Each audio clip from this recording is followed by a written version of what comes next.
ผู้สาวถูกสนสันเอราวัณของใส่เดรนังเดี๋ยวอันนี้ทั้งมียงนองเกยอายทั้งมียงนองเกยอายเคยเสียไว้แม่นบ่เดิมโอ้ยแน่นอนโอ้ยนาโอ้ยน้องโอ้ยลา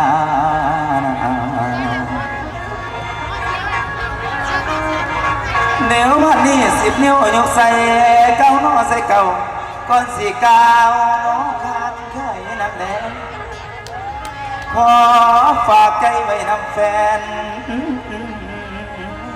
ผู้สู่คนอยู่ทั้งพี่เอราวัณท่านคนนี้มาอาศัยพวกพ่อแม่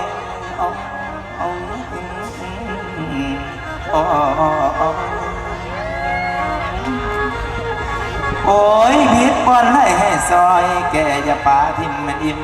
พอแสนนี้ใจกะร้องแสนนี้ใจกะร้องเห็นแม่พ่อมาเอาอุดหนุนนั่นแหละลาบ่ลืมบุญบ่ลืมคุณข้าดวงดังเลือไปแล้วเมื่อสุแนวสิจำไว้จำให้ใจบ่ปีนเปลี่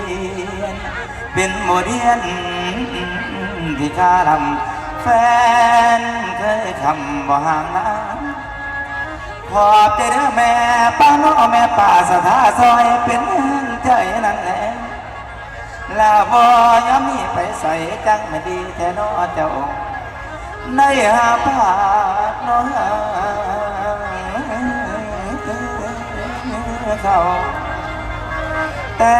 หัวแดงมาเลี้ยงลำให้ลานดำในยิ้มย้อนมีแห่งสู่ว่าต่อมาบุญคุณใหญ่กว่าฟ้าน้องกว่าฟ้าแนวเปียกบ่มีเหมือนนั่นแน่แม่นายวันดอกพันเดือนสิบ่ดื่มพระคุณทานหลานขอเอาเสียงมองเป็นทำนอง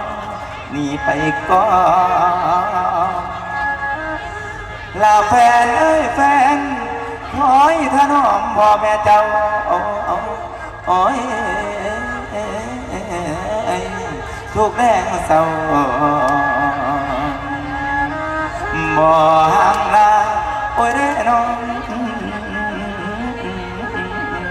โอ้ยนาโอ้ยน้องโอ้ยลา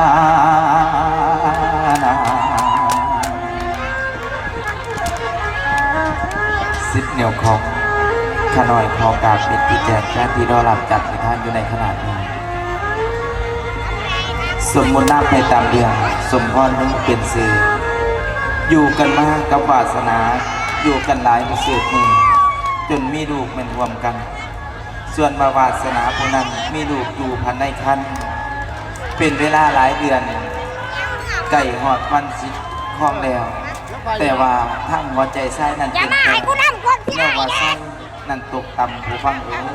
เป็นคนถูกอีกซ้ำเงินสิใส่กับบ่มีมื่อนี้สิปรึกษากับแม่เต่าแล้วก็ไปปรึกษากับลูกกับเมียกับพ่อว่าเสียแนวไรจังสิพออยู่พอกินน้ำเขา